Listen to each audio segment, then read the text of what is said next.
In the quiet town of Nuneaton, the summer of 2021 was shattered by the tragic loss of Megan Newborough, a young woman on the brink of her 24th birthday. Megan's life was cruelly taken by someone she trusted deeply. This narrative delves into the events leading up to that fateful night, the ensuing investigation, and the quest for justice that followed.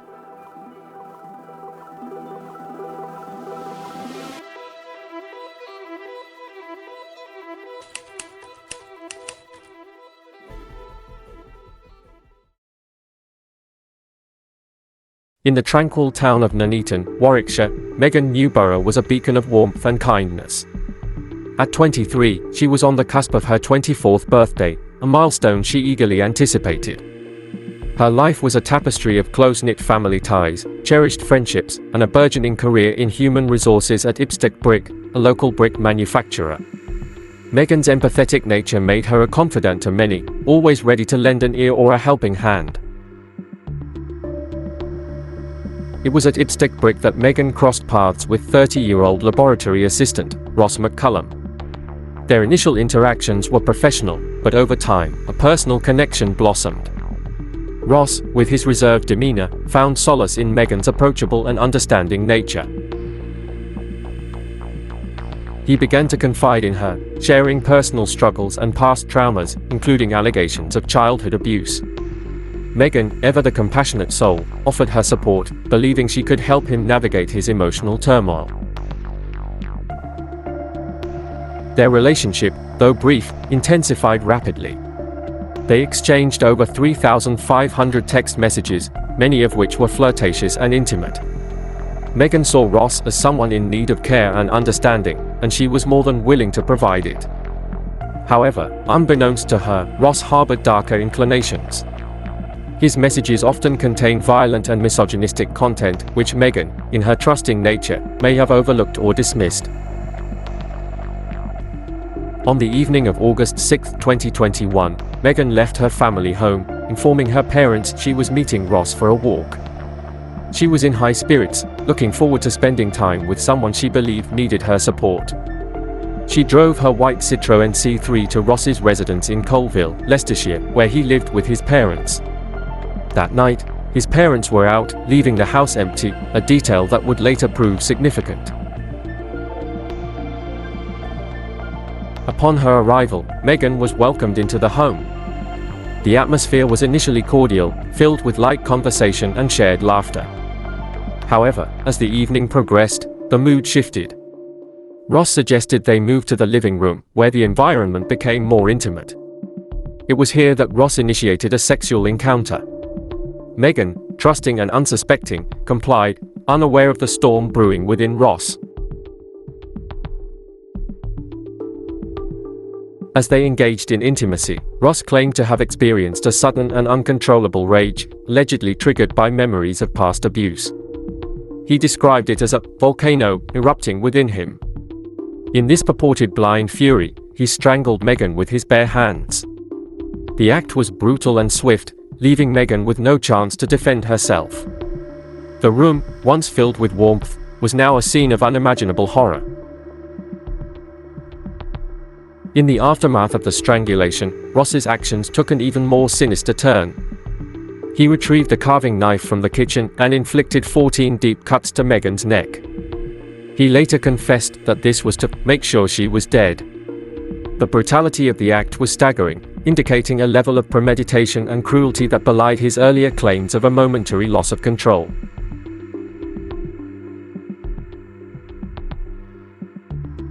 With Megan's lifeless body before him, Ross embarked on a calculated effort to conceal his crime. He wrapped her body in a duvet and placed it in the passenger seat of her own car.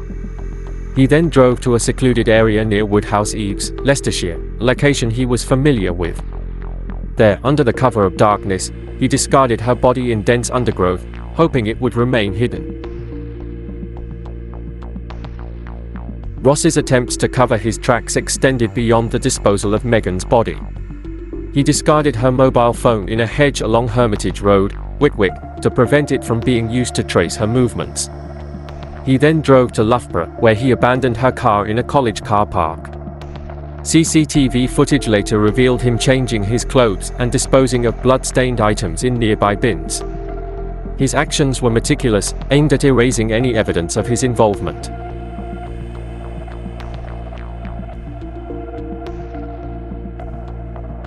In the hours following the murder, Ross's behavior was chillingly calculated. He sent text messages to Megan's phone, feigning concern and affection. One message read, "You were amazing," while another asked if she had arrived home safely. These messages were sent while he was disposing of her body, a macabre attempt to create an alibi and mislead investigators. Megan's family, unaware of the horrors that had transpired, grew increasingly worried as the night wore on. Calls to her phone went unanswered, and messages remained unread. This was entirely out of character for Megan, who was known for her punctuality and consideration. By the following morning, their concern had turned to alarm, and they reported her missing to the police. The community rallied around the Newborough family, organizing search parties and spreading the word through social media. Megan was well loved, and her sudden disappearance sent shockwaves through the town. Friends and neighbors clung to the hope that she would be found safe, unable to fathom the grim reality that awaited them. As the investigation commenced, Ross presented himself as a concerned friend. He participated in searches and expressed worry over Megan's disappearance. However, inconsistencies in his statements soon drew the attention of investigators. His account of the evening was riddled with contradictions, and his demeanor, though outwardly cooperative, raised suspicions.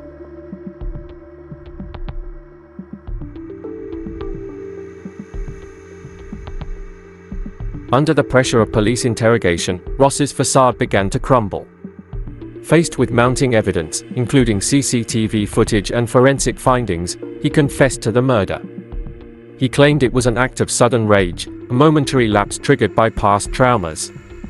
However, the calculated nature of his actions before and after the murder painted a different picture, one of premeditation and cold-blooded intent.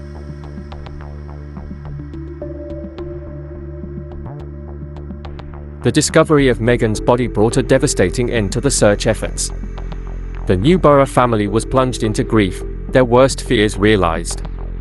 The community mourned the loss of a bright and compassionate young woman whose life was cut short by an act of unimaginable cruelty. Memorials were held, and tributes poured in, honoring Megan's memory and the light she had brought into the lives of those who knew her. The arrest of 30-year-old laboratory assistant Ross McCullum for the murder of 23-year-old Megan Newborough marked the beginning of a complex legal battle. McCullum admitted to manslaughter but denied murder, claiming a loss of control due to post-traumatic stress disorder, PTSD, stemming from alleged childhood abuse. This defense strategy set the stage for a contentious trial, as the prosecution sought to prove premeditation and intent. The trial commenced at Leicester Crown Court, drawing significant media attention and public interest. The courtroom was filled with Megan's family and friends, their faces etched with grief and determination. They sought justice for Megan, hoping that the legal system would hold her killer accountable for his heinous actions. The prosecution presented a compelling case, meticulously detailing the events leading up to and following Megan's murder. They highlighted the calculated nature of McCullum's actions, the prearranged meeting at his home when his parents were absent, the brutal manner of the killing, and the extensive efforts to conceal the crime. Evidence included CCTV footage, forensic analysis, and testimonies from those who knew both Megan and McCullum. A key aspect of the prosecution's argument was the nature of the relationship between Megan and McCullum. While Megan's messages were supportive and caring, McCullum's communications often contained violent and misogynistic content. The prosecution argued that this demonstrated a pre-existing inclination towards violence, undermining his claim of a sudden loss of control.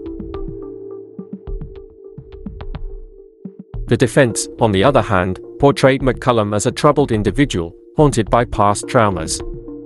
They argued that the alleged childhood abuse had left him with deep psychological scars, leading to an uncontrollable outburst of rage during the encounter with Megan. Expert witnesses were called to testify about the effects of PTSD and how it could potentially trigger such violent behavior. However, the prosecution countered by questioning the credibility of McCullum's claims. They pointed out that there was no prior record of the alleged abuse and that McCullum had not sought any psychological help before the incident. Furthermore, the calculated steps he took after the murder, disposing of Megan's body, sending misleading text messages, and attempting to cover his tracks, suggested a level of premeditation inconsistent with a momentary loss of control. As the trial progressed, the jury was presented with a harrowing narrative of betrayal and brutality. They heard how Megan, compassionate and trusting individual, had fallen victim to someone she believed she could help. The emotional testimonies from her family painted a vivid picture of a young woman full of life and potential, whose future was cruelly stolen. After weeks of testimony and deliberation, the jury reached a unanimous verdict: McCullum was found guilty of murder. The courtroom erupted in a mix of relief and sorrow. Megan's family embraced, tears streaming down their faces, as they felt a measure of justice had been served. In December 2022, McCullum was sentenced to life imprisonment, with a minimum term of 23 years before eligibility for parole. The judge described the crime as a truly dreadful act and condemned McCullum's attempts to mislead the investigation and blame the victim. The conclusion of the trial brought a sense of closure to Megan's loved ones, but the pain of her loss remained. They vowed to honor her memory by raising awareness about the dangers of misplaced trust and the importance of recognizing warning signs in relationships. Megan's story serves as a poignant reminder of the potential darkness that can lurk behind a facade of vulnerability and the enduring strength of a community united in the pursuit of justice.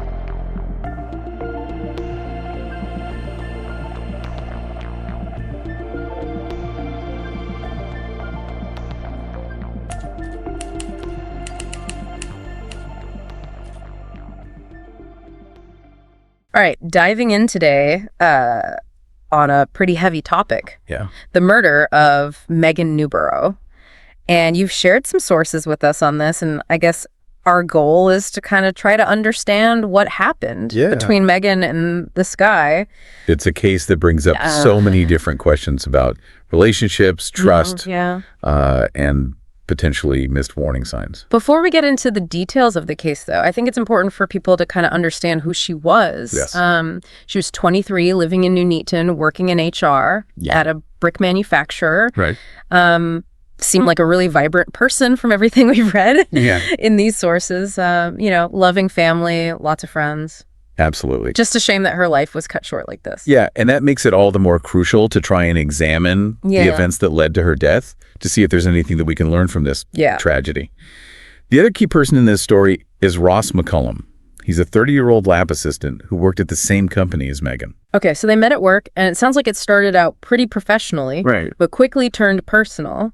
Yeah. And one thing that kind of stood out to me right away is just the sheer volume of communication between them. Oh, absolutely. I mean, over 3,500 text messages in a short period of time. Wow. It's like, what were they even talking about? That's where things get really interesting and troubling. Yeah. The tone of the messages reveals a stark contrast. Okay. Megan's messages are very supportive and caring. Yeah. Like, she's trying to be there for Ross. Yeah. He had shared some stories of a troubled past alleging trauma, even abuse as a child. So it's natural that someone like Megan, with her kind heart, would want to offer support. Right.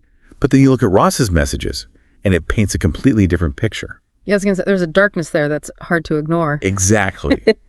His messages contain violent undertones, misogynistic language. It's jarring to see those messages side by side with Megan's caring responses. So it begs the question for you, could these messages have been a red flag? It's easy to say that in hindsight, but for someone in the moment, caught up in the emotions of a relationship, those red flags can be hard to see. Oh, absolutely. Especially when someone is presenting a certain version of themselves. Yeah. Like Ross seemingly did. Right. Now, let's turn our attention to the night of August 6, 2021, the night of the murder. So Megan told her parents that she was meeting Ross for a walk, headed to his house. His parents happened to be out that evening, which again becomes significant later. Initially, things seemed normal. They were chatting, laughing, but then Ross suggested they move to the living room. And this is where the atmosphere appears to shift. According to what you've provided, they had a sexual encounter. Yeah. And it seems Megan was a willing participant. Right. She trusted him, had no reason to fear him at that point. But then everything changed. Ross claims that during intimacy, he was overcome by what he described as a volcanic rage, attributing it to his past traumas. And in this fit of rage, he strangled Megan to death. It's a brutal act. And what happens after is even more disturbing. He went to the kitchen, grabbed a carving knife, and stabbed Megan 14 times in the neck. Oh my God. He later claimed that he did this to make sure she was dead, a detail that to me raises serious questions about premeditation. Right. This wasn't just a loss of control. There seems to be a very deliberate and cold element to his actions. And what he did next kind of really cements that feeling. Ross took very calculated steps to cover up his crime. Okay. Wrapped Megan's body in a duvet, put her in the passenger seat of her own car, and drove to a secluded area near Woodhouse Eaves where he dumped her body. And then disposed of her phone, abandoned her car, changed his clothes, got rid of any blood-stained items. It seems like he was very meticulous in his efforts to erase any evidence of what he had done. And it's almost unbelievable, but he didn't stop there. While he was disposing of Megan's body, he was sending her fake affectionate text messages. Wow. Things like, "You were amazing. Did you get home safe?" It's fascinating the level of manipulation and deception going on here. Right. It's a chilling example of how someone can present a completely fabricated persona to the outside world. Yeah, why do you think he did that? It seems like a deliberate attempt to buy himself time. Yeah. Mislead investigators, make it seem like he had nothing to do with Megan's disappearance. Meanwhile, her family is becoming increasingly worried. Right. She's not answering her phone. Her messages are going unread. Of course. Totally out of character for her. Yeah. So by the next morning, they reported her missing to the police. And this is where Ross's performance really takes center stage. Right. He plays the part of the concerned friend, perfectly participates in searches, expresses worry to everyone. It's like he was trying to insert himself into the narrative of a concerned friend. It speaks to his manipulative tendencies, wouldn't you say? It does. But as the investigation progressed, the police started to notice inconsistencies in his story. Okay. Things weren't adding up. His alibi was weak. His demeanor was suspicious. And that's when the evidence starts to mount against him. Yeah. CCTV footage places him at key locations. Forensic analysis links him to the crime scene. And those text messages reveal a very different picture than the one he was trying to present. And that brings us to kind of a key turning point, the interrogation. Under pressure, Ross confesses to killing Megan, but insists it was an act of sudden rage triggered by PTSD. And this becomes the foundation of his legal defense. Okay. He pleads guilty to manslaughter, not murder, Right. arguing that his mental state at the time of the killing meant he couldn't have formed the intent required for a murder charge. So for our listener, manslaughter is a less serious charge than murder, often applied when a killing occurs without premeditation or malice aforethought. Right. But the prosecution saw it differently. They argued that the premeditation evident in the cover-up, along with the brutality of the act itself, demonstrated a clear intent to kill. They challenged the validity of his PTSD claim, highlighting that there was no prior record of him seeking help for these alleged traumas. That's a really important point. It becomes a battle of narratives. Right. Was Ross a truly troubled individual who snapped, or was he a calculating killer? The jury had to decide which narrative was more believable. Meanwhile, the community is reeling. Yeah. They rallied around Megan's family, organized searches, held vigils. I think it's important to pause here and acknowledge the very real human cost of this case. Yes. A young life was senselessly taken, Absolutely. leaving behind a grieving family and a community in shock. It's crucial to remember that while we're dissecting the details of the case, there are real people whose lives have been irrevocably changed. Yeah. It's easy to get caught up in the legal arguments and the evidence, but we can't lose sight of the human element. With that in mind, let's move on to the verdict and the sentencing. After weeks of testimony and deliberation, the jury found Ross McCullum guilty of murder. Wow. He was sentenced to life in prison with a minimum term of 23 years. A sense of justice was served, but as we know, no verdict can truly bring Megan back. This has been heavy, and I think we need to take a moment to reflect on what we've learned so far. Yeah. This case brings up so many important questions, and in the next part of our deep dive, we'll explore those questions in more detail. As we reflect on Megan's case, I keep thinking about those disturbing text messages from Ross, the ones with the violent and misogynistic undertones. Right. Makes you wonder, how can we get better at recognizing those red flags, not just in romantic relationship, but in any relationship? That's what really gets to me. It's easy to look back and see those red flags so clearly. Yeah. But how do we spot them in the moment when we're caught up in the day-to-day, Right. especially with someone like Ross who seemed to be putting on a front? It's a challenge, for sure. Those signs are often subtle. Right. And we may explain them away, especially when we want to believe the best in someone. Like Megan, she was so focused on being there for Ross, on offering support, that she might have missed those warning signs, or maybe she saw them, but chose to believe his version of himself. That's a really important point. It highlights the need for self-awareness in relationships. We need to be aware of our own biases, our tendencies to see the good in people, even when there might be evidence to the contrary. Right. It's not about being cynical, but about having a healthy sense of skepticism. So aside from those text messages, what other red flags should we be looking out for? Well, there are a few key things to consider. Okay. First, does the person's behavior align with their words? Right. Are they saying one thing but doing another? Another thing to look out for is patterns of manipulation or control. Okay. Does the person try to isolate you from your friends and family? Do they constantly try to put you down or make you feel bad about yourself? That makes sense. It's about paying attention to the overall dynamic of the relationship, not just isolated incidents. Exactly. And most importantly, do you feel safe and respected in this relationship? Right. If the answer to that question is no, then it's time to seriously reassess the situation. And that's where it gets tricky, right? Because leaving a relationship can be really hard, especially if you're emotionally invested. It can be incredibly difficult. Yeah. That's why it's so important to have a support system in place, people you can talk to. Yeah. People who can offer an objective perspective. Right. Talking to a trusted friend, a family member, or even a therapist can be invaluable. You mentioned therapy. This case also brings up the complex issue of mental health and its potential role in criminal behavior. Yeah. It's a sensitive topic, and I want to be clear that I'm not saying everyone with a mental health condition is violent or dangerous. Of course not. That's a harmful generalization. Yeah. But it is important to acknowledge that untreated mental health issues can contribute to poor decision-making, impulsive behavior, and in some cases, violence. Right. It's not about assigning blame, but about understanding the complexities. And in Ross's case, he used his alleged PTSD as a defense, claiming it cost him to snap and kill Megan. That raises the question, how do we balance accountability with compassion for those struggling with mental health? That is a difficult question, and there are no easy answers. Right. On one hand, we need to hold people accountable for their actions, regardless of their mental state.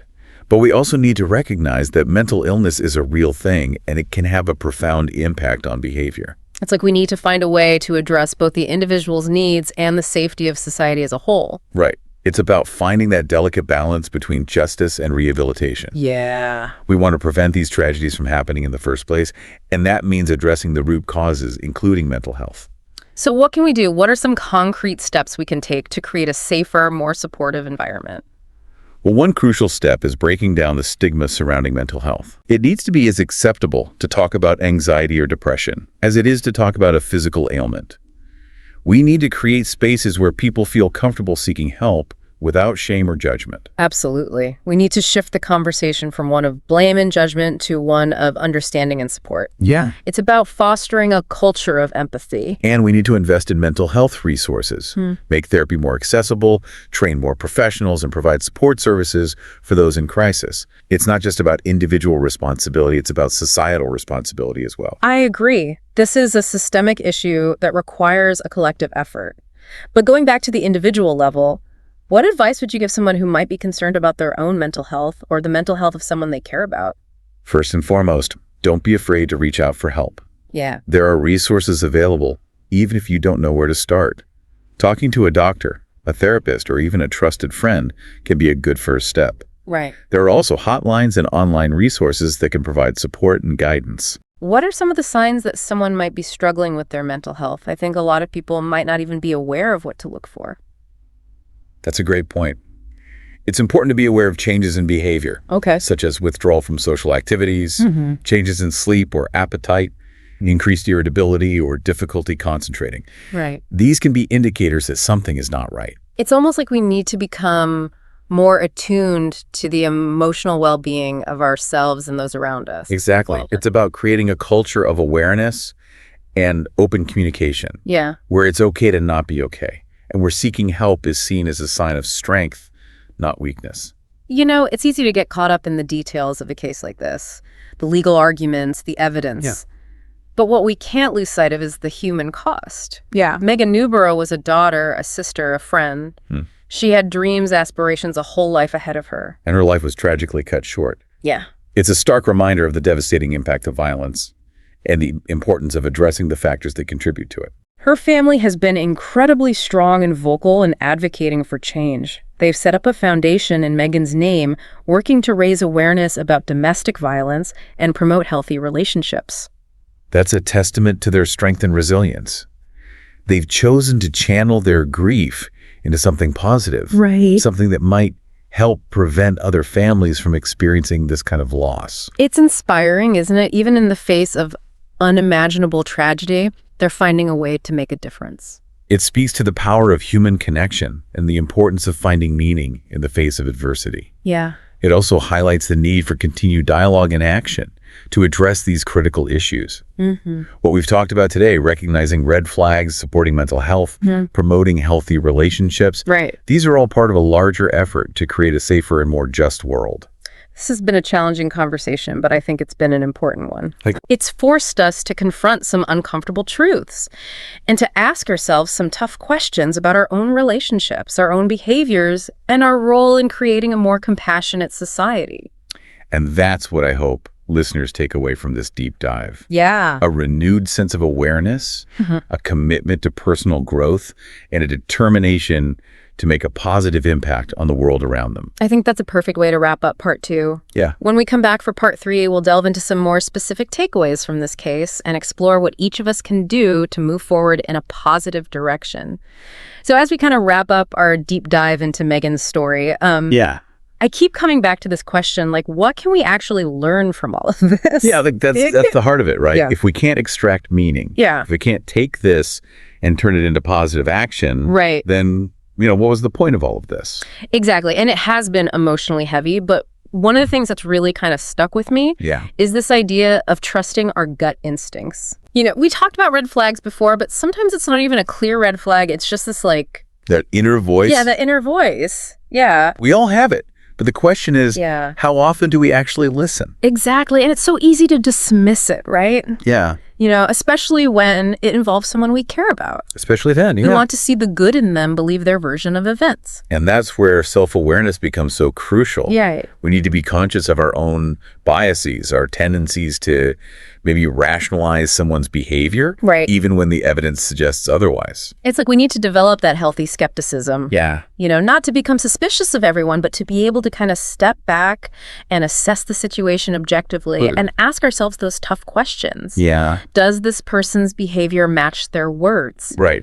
Are there patterns of manipulation or control that I'm maybe overlooking? Am I truly feeling safe and respected in this relationship? And if the answer to any of those questions is no, that's when we need to take action. Right. And that might be a conversation. It might be setting boundaries. It might be seeking outside help. Talking to someone we trust, Yeah. a friend, family member, therapist, Right. can provide that crucial external perspective.